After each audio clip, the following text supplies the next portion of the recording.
50년 전에 이곳에 교회를 세우시고 이곳까지 인도해 주신 하나님께 무한 감사와 영광과 찬양을 올려드립니다. 아브라함처럼 본토 친척 아비집을 떠나 새로운 땅을 향해 나가는 이민자들의 삶의 중심에 교회를 세우시고 이민자들의 삶의 예배의 터전이 되게 하셨습니다.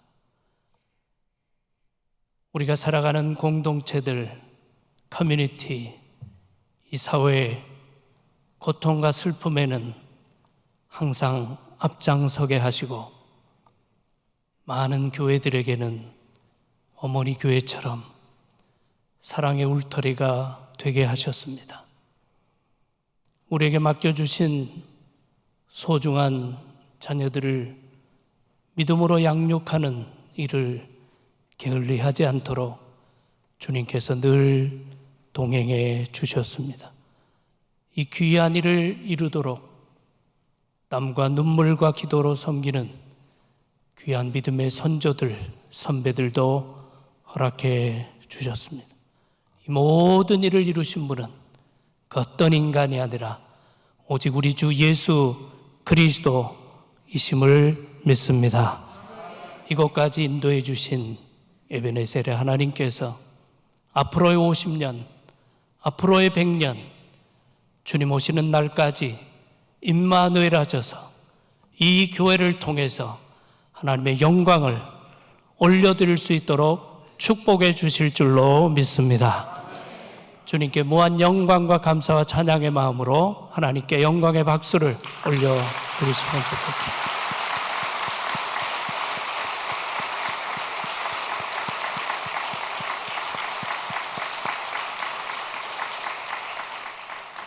창립 50주년 희년주일의 설교는 마땅히 박은성 담임 목사님이 하시는 것이 옳다고 생각이 돼서 몇 차례 사양했습니다마는 우리 박 목사님께서 또 2대 3대 목사님이 오셔서 하시는 것이 목사님 마음에 좋겠다고 하셔서 순종하는 마음으로 기도하는 마음으로 말씀을 준비해서 전하게 되었습니다. 지금까지 흘러온 세대를 존중하고 이제는 연합해서 새로운 세대로 나가기를 원하는 담임 목사님의 마음이라 그렇게 생각이 됩니다. 오늘 주신 하나님의 말씀은 주님과 함께하는 희년입니다. 나성영락교회 오늘의 희년이 주님과 함께하는 희년이 되시기를 바랍니다. 오늘 본문을 잘 읽어보시면 주님께서 성장하신 나사렛 회당에 들어가셔서 성경을 펴서 읽으십니다. 그런데 주님께서 어디를 읽으실지 찾아서 읽으셨다고 기록하고 있습니다. 특별한 의미를 담아서 찾아서 읽으신 본문, 그것이 바로 이사야 61장의 말씀, 이것을 레위기 25장 10절 이하의 희년의 말씀의 성취를 선포하는 말씀입니다. 레위기 25장 10절 이하에 보니까 너희는 50년째 해를 거룩하게 하여 그 땅에 있는 모든 주민을 위하여 자유를 공포하라. 이 해는 너희에게 희년이니 너희는 각각 자기의 소유지로 돌아가며 각각 자기의 가족에게로 돌아갈지며 그 50년째 해는 너희의 희년이니 너희는 파종하지 말며 스스로 난 것을 거두지 말며 가꾸지 아니한 포도를 거두지 말라 말씀하고 있습니다. 희년은 한자말로 보면 보일 시와 기쁠 희가 합쳐져 있는 희자를 씁니다. 그러니까 경사스럽다, 축복되다, 영어로는 셀레브레이션의 의미를 담고 있습니다. 그런데 여러분들에게 한번 묻겠습니다. 희년이 정말 기쁜 절기입니까? 라는 물으면 여러분, 희년이면 정말 기쁠까요? 내게 빚진 자들 다 탕감해 줘야 되는데 이때까지 내가 열심히 일해서 집 사고 땅 산 거 원주인에게 다 돌려줘야 되는데, 내가 데리고 일하는 모든 일꾼들 다 자유케 해줘야 되는데 뭐가 기쁨입니까? 희년이 정말 기쁨의 절기인가? 라는 질문을 던지고 싶습니다. 희년이라면 50년째 해입니다. 매 안식년 7번째 49년 이어 희년이 바로 주어집니다. 빚 탕감해주고 종들 돌려보내고 땅 다 돌려주고 2년 연속 하는데 뭐가 기쁩니까?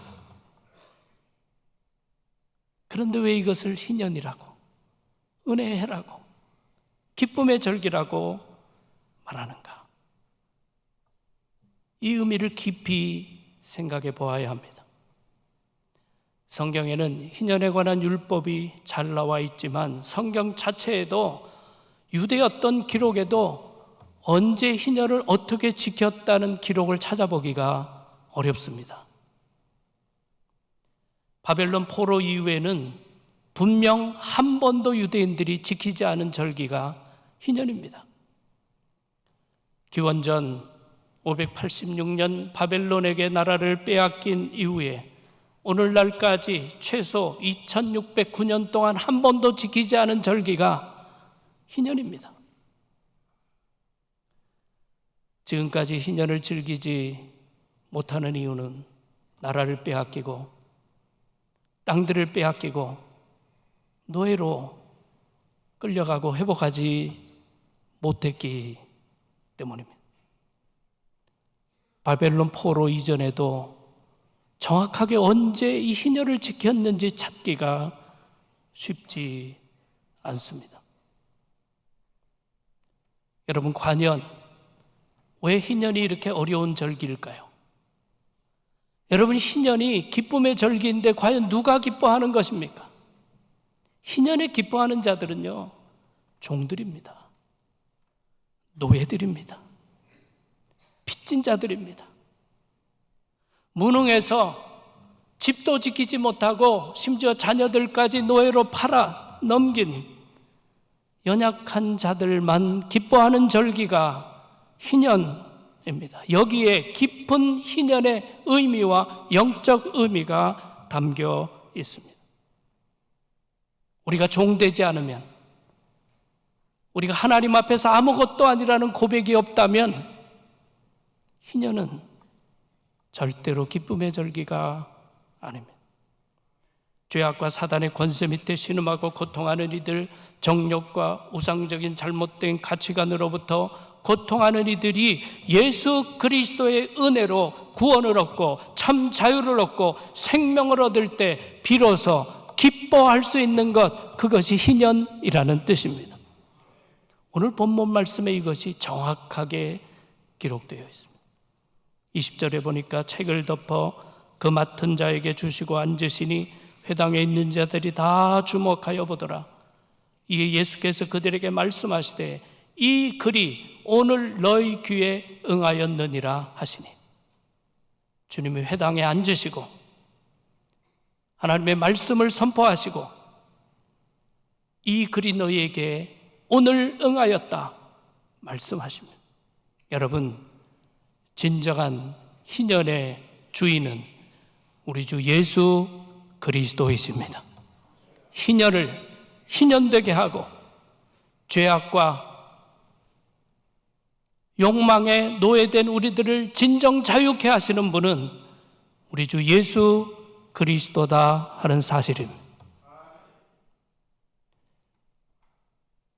주님과 함께하는 희년이 되려면 첫 번째, 주님을 주님 되게 하라 라는 메시지입니다. 같이 한번 따라 합시다. 주님을 주님 되게 하라. 주님께서 임하실 때 비로소 희년이 생깁니다. 주님께서 우리의 삶의 주인이 되실 때 우리는 비로소 희년의 기쁨을 노래할 수 있습니다. 죄와 죽음과 사탄의 권세 밑에 고통하는 우리들을 복음으로 말미암아 십자가의 은혜로 우리를 구원하시고 영생을 얻게 하시고 정과 욕심에 이끌리며 죄악의 종로로 닫은 우리들이 이제는 참 자유인이 되고 의의 백성이 되는 것, 그것이 희년의 기쁨입니다. 예수 그리스도께서 우리의 삶의 주인이 되실 때 비로소 우리는 모든 비진리와 불의와 죄악으로부터 자유를 얻고 참된 기쁨을 노래할 수 있습니다. 여러분, 성경을 보시면 오직 예수 그리스도만이 우리를 자유케 해주시는 분이라고 선포하고 있습니다. 세 곳의 말씀을 우리가 함께 읽겠습니다. 요한복음 8장 34절, 32절, 36절 말씀 같이 읽겠습니다. 진리를 알지니 진리가 너희를 자유롭게 하리라. 그러므로 아들이 너희를 자유롭게 하면 너희가 참으로 자유로우리라. 갈라디아서 5장 1절 말씀입니다. 그리스도께서 우리를 자유롭게 하려고 자유를 주셨으니 그러므로 굳건하게 서서 다시는 종의 멍에를 매지 말라. 고린도후서 3장 17절 말씀입니다. 주는 영이시니 주의 영이 계신 곳에는 자유가 있느니라. 여러분, 예수 그리스도 중심이 될 때, 말씀 중심이 될 때, 성령이 중심이 될 때 비로소 우리는 자유인이 됨을 믿으시기를 바랍니다. 오늘 한국교회가 능력을 잃어버리고 왜 이렇게 분열이 많고 자유와 기쁨을 잃고 있는 이유가 무엇입니까? 주님을 주님으로 모시지 못하기 때문이에요. 주님 자리에 너무나 엉뚱한 것들이 자리하고 있기 때문 아니겠습니까? 개톨릭으로부터 종교개혁을 일으켰던 마틴 루터가 종교개혁을 위해서 쓴 세 가지 중요한 논문, 첫 번째는 독일 크리스찬 귀족에게 보내는 글, 두 번째는 교회 바벨론 포로, 세 번째는 크리스찬의 자유라는 세 가지 논문입니다. 두 번째 논문, 교회의 바벨론 포로. 제목 자체가 의미하는 바가 무엇입니까? 주님 아닌 전통이, 주님 아닌 교황이, 주님 아닌 세속적인 것이 주인 될 때 교회는 포로 될 수밖에 없었듯입니다. 종교개혁 시대에만 교회가 개혁되어야 하는 것이 아니라 오늘도 끊임없이 개혁해야 가는 것이 개혁교회입니다. 왜냐하면 과거나 오늘이나 내일이나 교회의 주인, 역사의 주인은 우리 주 예수 그리스도이시기 때문입니다. 여러분, 초대교회 그리스도인들에게서 매우 분명한 호칭은 주여라는 호칭입니다. 신약 성경에 주여라는 호칭이 750회 이상 나오고 있습니다. 그리고 초대 그리스도인들은 오늘 우리들처럼 습관적으로 구호처럼 주여라고 부르지 않았습니다. 왜냐하면 그 당시는 정말 그 사회가 노예를 가지고 있었고 집집이 노예를 가지고 있었기에 주여라는 고백이 무엇을 뜻하는지 그들은 너무나 잘 알고 있었어요. 예수님이 주인입니다라는 고백 속에는 저는 종일 뿐입니다 라는 분명한 의식이 있을 때 주여라고 고백했습니다. 주님을 바르게 고백하는 초대교회가 능력이 있었고 세상을 변화시킬 수 있는 힘이 있었고 박해 중에도 생명을 살려낼 수 있는 열매가 있었습니다. 이번 희년을 맞이하면서 나성영락의 모든 교우들께서 주님을 주님되게 바르게 고백할 수 있기를 바랍니다. 여러분, 희년, 오늘 행사로 희년이 끝난다면 이 행사가 무슨 의미가 있습니까? 오늘부로 예수 그리스도를 주로 고백하는 놀라운 고백이 이어질 수 있기를 주님의 이름으로 축원합니다. 인류 최초의 살인 사건이 역설적으로 제사를 드리다가 예배를 드리다가 생겨납니다. 비싼 제물 하나님께 드리면 뭐합니까? 주대심의 고백이 바르게 되어 있지 않을 때 제물을 드려도 마음속에는 증오가 가득하고 제사를 드려도 우월감과 인간의 자존심이 그 중심에 자리하고 있다면 하나님께서 그 예배를 받으실 수 없는 것입니다. 저희 장모님께서 이북에서 피난 내려오실 때 커다란 금덩어리를 하나 가지고 오셨답니다. 이북에서 내려오신 분들은 다 부자였어요. 다 과수원 가지고 있었어요. 근데 저는 생각해 볼 때 대부분 맞다고 생각합니다. 왜냐하면 크리스찬이고 지주라는 이유 때문에 살 수가 없었거든요. 그래서 만약의 경우를 위해서 금덩어리를 하나 마련해서 오셨대. 성경책하고 금덩어리. 정말 어려울 때 사용해야지. 그래서 아이들이 먹지 못해서 배가 볼록해질 때도 이 금덩이를 안 풀었대요. 목회를 하셨으니까 집안이 예배당 울타리 안에 사셨을 거 아닙니까? 수요 기도 때도 개만 짖으면 도둑놈 금덩어리가 생각나요. 주일 예배 때도 예배 드리다가 개만 짖으면 금덩어리 도둑놈. 기도 시간에도 기도하다가 개만 짖으면 금덩어리 도둑놈. 그러니까 예배 마치면 남아있질 못하고 바로 댁으로 들어가서 쑥 손을 넣어보는 거예요. 금덩어리 살아있나. 그러다 어느 날 손을 쑥 집어넣는데 금덩어리가 정말 사라진 거예요. 그 아까운 금덩어리가 사라졌어요. 가슴이 아프셨겠지만 너무나 감사하다. 너무나 감사하다.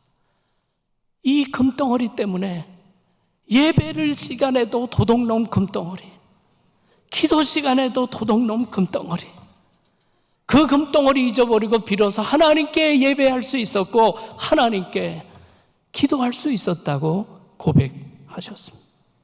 여러분, 우리가 예배를 드려도 금덩어리가 주님 자리에 앉아 있으면 어찌 진정한 예배가 되겠습니까? 아무리 주님 섬긴다고 하지만 내 자존심과 명예가 주님보다 더 중요하다면 그것이 어찌 자유인의 예배가 되겠습니까? 주님을 주님으로 모실 때 교회는 분열을 극복할 수 있습니다. 주님을 주님으로 모실 때 세상을 이길 수 있습니다. 왜냐하면 오직 머리 되신 예수 그리스도의 뜻에 모두가 순종하기 때문입니다. 1990년에 세계적으로 유명한 뚜리 테너가 등장했습니다. 호세 카르레스가 백혈병 치료를 받고 회복될 즈음에 파바로티와 플라시도 도밍고와 함께 의미 있는 공연을 준비하였습니다. 1990년 이탈리아 로마 월드컵 결승전 전야에 주빈 메타의 지휘 아래 첫 공연을 가졌습니다. 전 세계적으로 대히트를 하고 그 뒤로 대도시를 다니면서 뚜리 테너스의 공연이 이어졌습니다. 바로 이 LA에서 공연하고 어느 기자가 물었습니다. 세계적인 성악가 3명이 함께 연주하는데 경쟁의 문제는 어떻게 극복합니까? 플라시도 도밍고가 의미 있는 이야기를 남겼습니다. 우리가 함께 음악을 위할 때는 경쟁은 사라집니다. 우리가 함께 음악만을 위할 때 우리 사이의 경쟁은 사라집니다.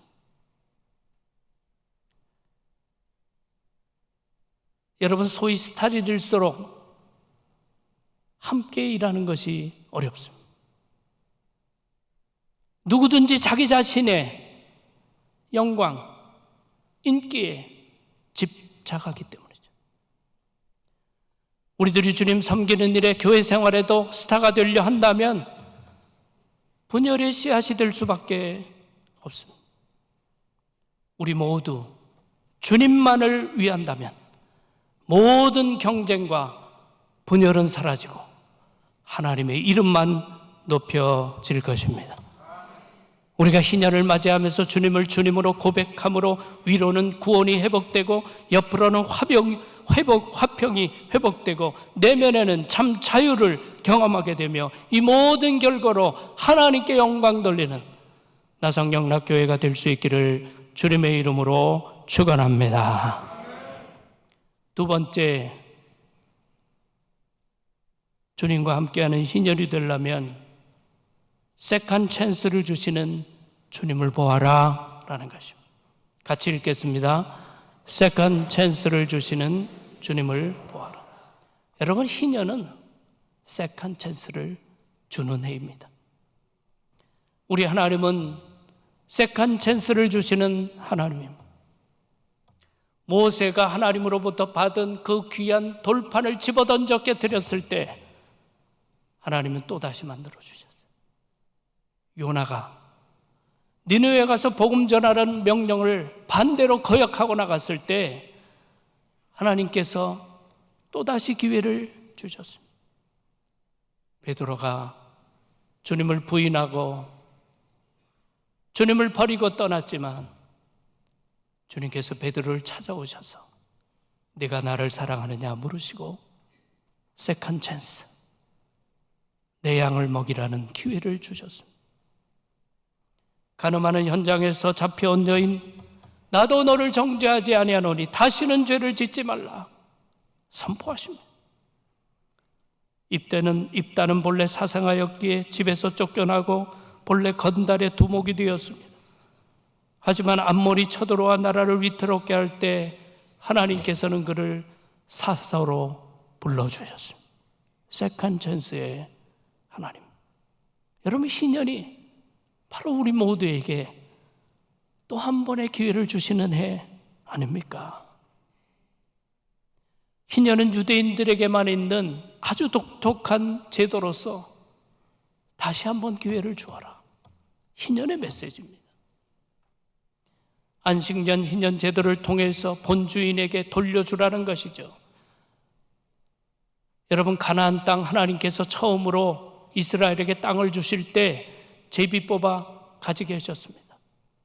지파별로 능력과 땅을 차지한 것이 아니었습니다.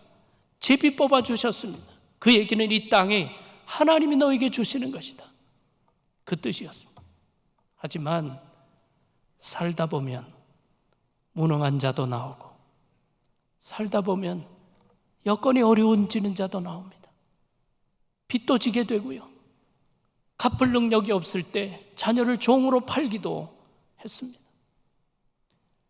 그러나 안식년이 되면, 희년이 되면 다 풀어주어라, 다시 한번 기회를 주라. 이것이 희년의 메시지입니다. 예수 그리스도 이후에 하나님의 나라는 구약처럼 물리적이고 지리적인 땅이 아니라 영적인 하나님의 나라, 교회로 바뀌어지고 예수 그리스도를 주로 고백하는 영혼들이 많아지므로 하나님의 주권, 통치권이 땅끝까지 이르게 하는 것, 그것이 바로 하나님 나라의 개념입니다. 그러므로 우리에게 또 한 번 기회를 주시는 하나님의 은혜는 이제는 생명 중심, 영혼 중심의 교회로 전환될 수 있어야 합니다. 여러분, 주님께서 이 땅에 교회를 세우신 이유가 무엇입니까? 생명을 살리라는 거예요. 구원의 소식을 전하라는 것입니다. 왜 이스라엘을 버리고 하나님께서 교회를 세우셨습니까?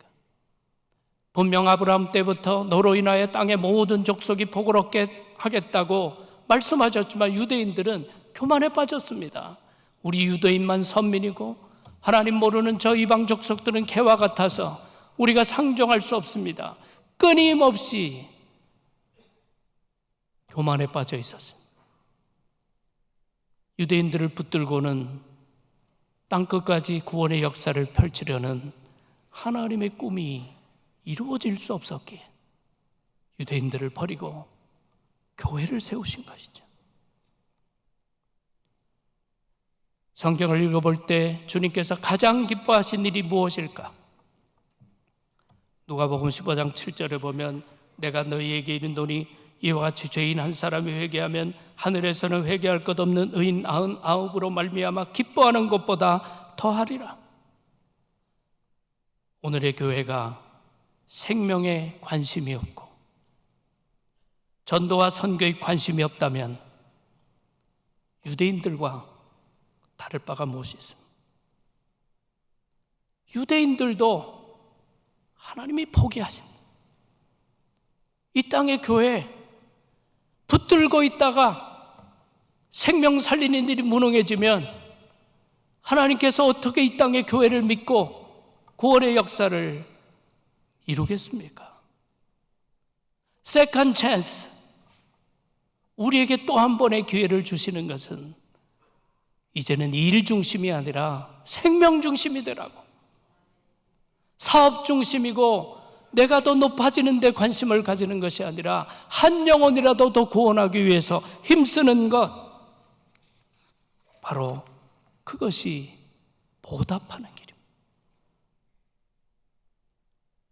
성경에서 잔치 이야기가 가장 많이 나오는 것이 누가복음 15장입니다.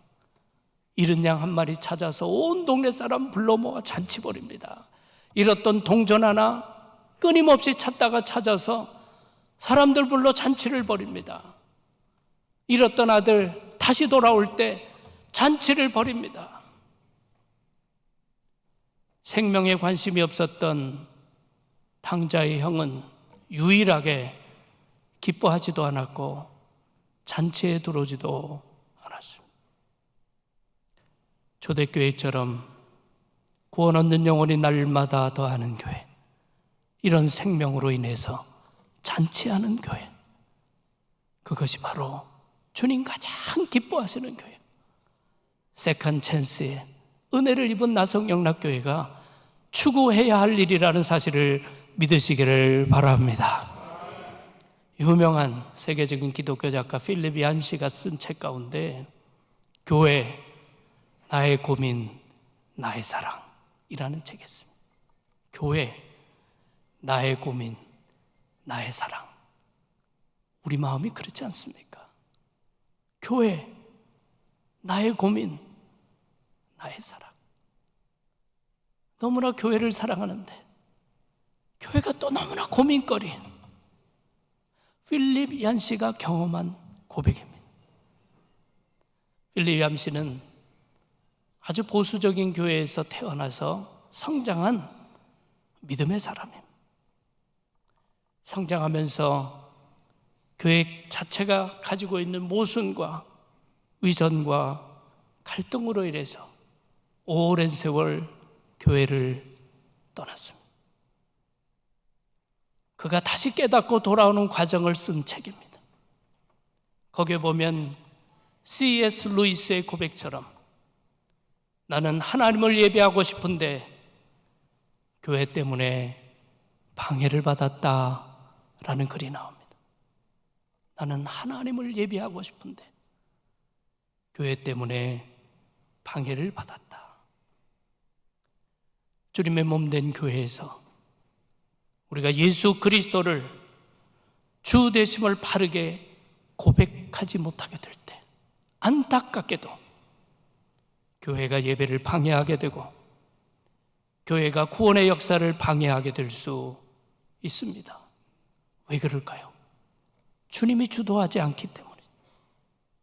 한 생명 한 생명이 교회에 와서도 존중이 여김을 받지 못하기 때문이고, 마치 예수님 앞에 먼저 온 사람들이 그 길을 막고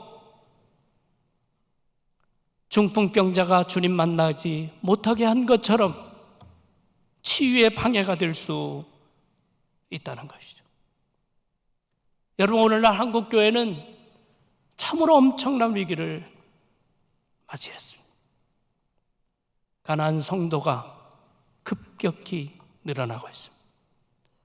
가난한 성도라고 하면, 가난한 거꾸로 하면 안 나가입니다. 안 나가는 성도가 급증하고 있습니다. 코로나 이전에도 그리스도인들 중에 교회를 나가지 않는 이들이 20%가 넘었습니다. 매년 늘어나고 있었습니다. 그런데 코로나 이후로 교회를 나오던 성도들 가운데 35에서 40%가 아직 돌아오지 않고 있습니다. 한국 크리스찬 전체의 54%가 가나안 교인이 되었습니다. 이 가나안 교인을 표현할 때 영어로 SBNR로 표현합니다. Spiritual but not religious. 아직 영적이지만 종교적이지 않고, 아직 하나님은 믿지만 교회는 나가지 않는, 바로 그들이 한국 크리스찬의 50%를 넘었습니다. 한국 크리스찬의 반 이상이 하나님을 믿는 신앙은 있지만 교회를 나가지 않는 이 시대에 우리들 스스로가 개혁할 수 없다면, 우리들 스스로가 주되심을 고백할 수 없다면, 우리들 스스로가 한 생명 한 생명을 소중히 여기지 못한다면 과연 하나님께서 이 땅의 교회에 희망을 두실까? 그게 우리의 고민입니다.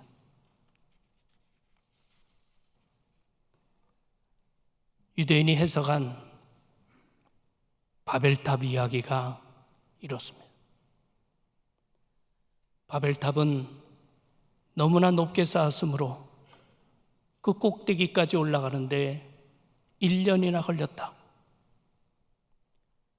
그 당시 사람보다 성을 쌓기 위한 벽돌의 값어치가 더 귀하였다. 성을 쌓다가 사람이 떨어져 죽으면 마음 쓰는 자들이 없었으나 벽돌이 떨어져 깨지면 모두 울었다. 왜냐하면 그 벽돌을 지고 올라가는데 1년이 걸렸기 때문이다. 좋은 카메라가 초점을 맞추면 주변은 흐려집니다. 예수 그리스도께서 정말 중요히 여기는 초점에서 우리가 벗어나기 시작하면 주님의 마음을 쉽게 떠날 수밖에 없습니다. 우리는 지금 과연 무엇 때문에 울고 무엇 때문에 기뻐할까? 희년을 통해서 우리에게 주시는 세컨 찬스의 은혜, 우리는 무엇을 바라보아야 할까? 어떻게 이것을 감당할 수 있을까? 여러분, 시대는 너무나 급변합니다. 요즘에는 AI 때문에 챗 GPT가 나와서 온 세상이 급격히 변하고 있습니다. 저도 챗 GPT를 써보니까요, 성경 본문 주고요, 스펄전 목사님 스타일로 설교문 만들어라, 3초 내에 쫙 만들어내. 놀라운 시대입니다.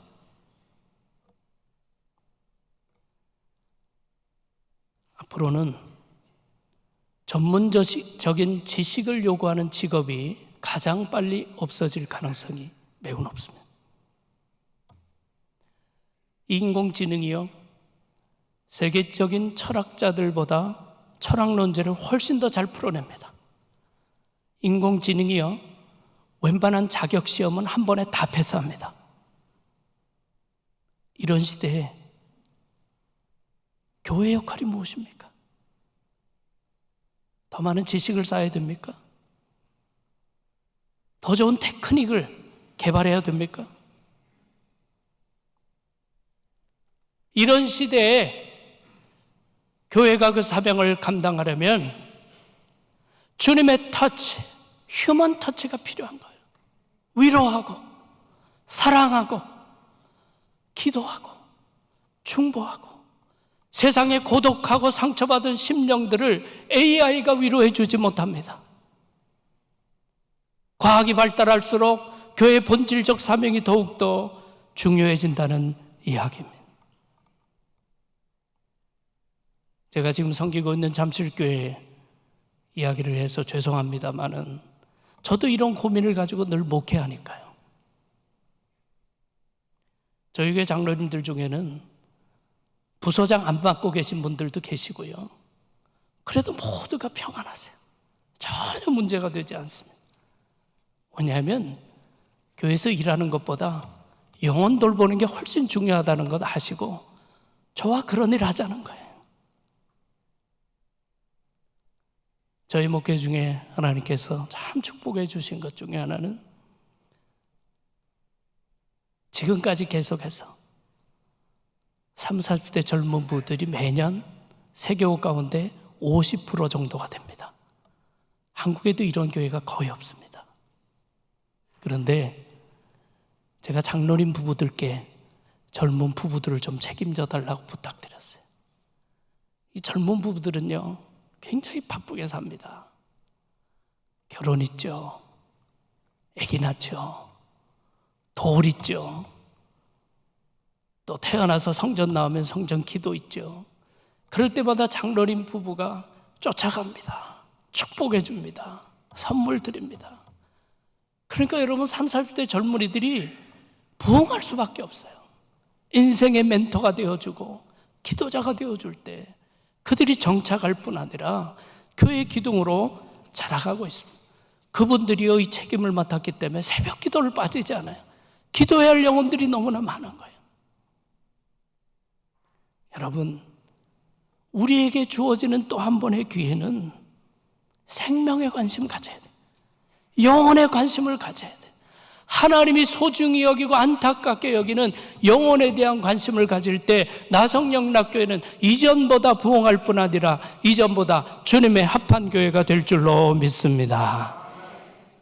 세 번째, 주님과 함께하는 희년이 되려면 이웃사랑의 길을 걸으라. 시작. 이웃사랑의 길을 걸으라. 주의 성령이 내게 임하셨으니 이는 가난한 자에게 복음을 전하게 하시려고 내게 기름을 부으시고 나를 보내사 포로된 자들에게 자유를, 눈먼 자에게 다시 보게 함을 전파하며 눌린 자를 자유롭게 하고 주의 은혜를 전파하게 하려 하심이라 하였더라. 주의 은혜가 누구에게 전파되어야 됩니까?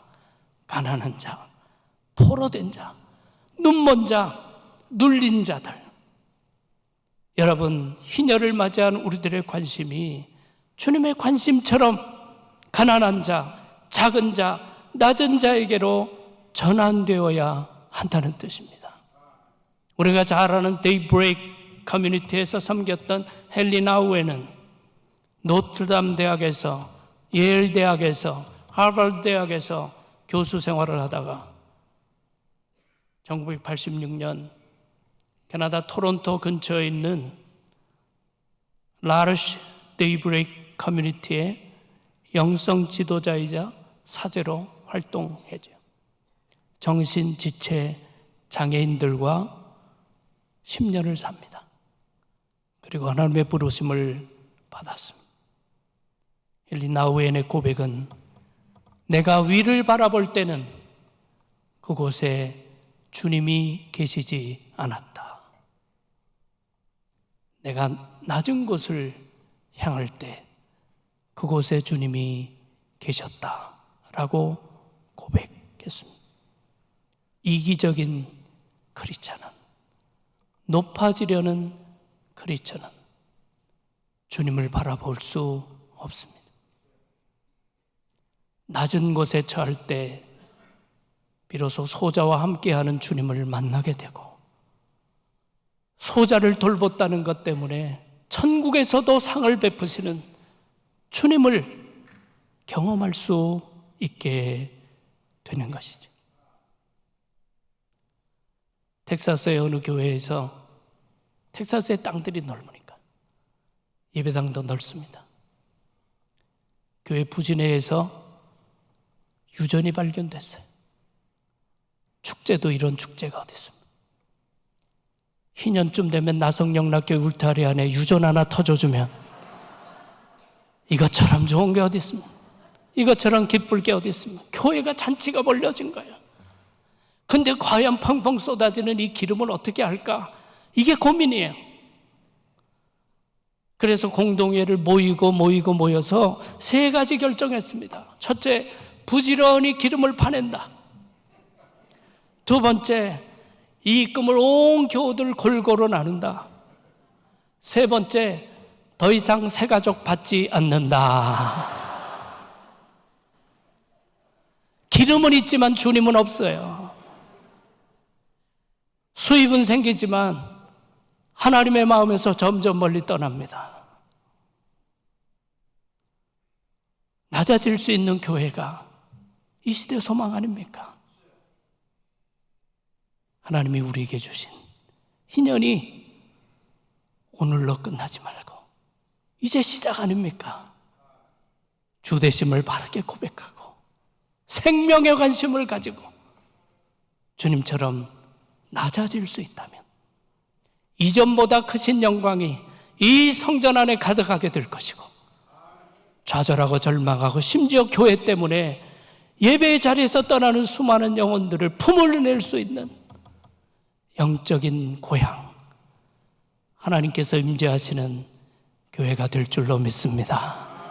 진정한 희년, 주님과 함께하는 희년을 맞이하시고 주님처럼 기뻐하고 주님과 기뻐하는 나성 영락재단이 되시기를 주님의 이름으로 축원합니다.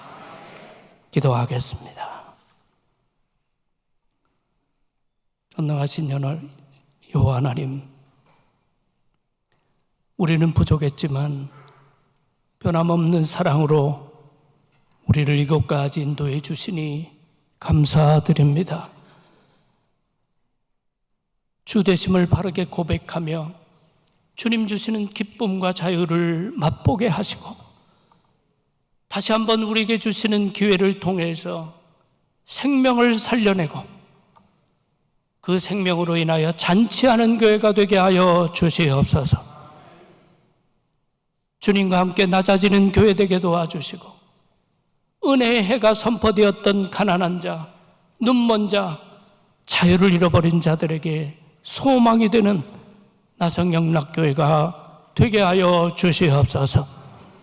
주님께서 새로운 세대를 향하여 불러주신 박은성 담임 목사님, 성령의 기름 부음으로 함께해 주시고 말씀의 권위를 허락해 주시고 선한 목자 되신 주님의 사랑으로 충만케 하여 주시옵소서.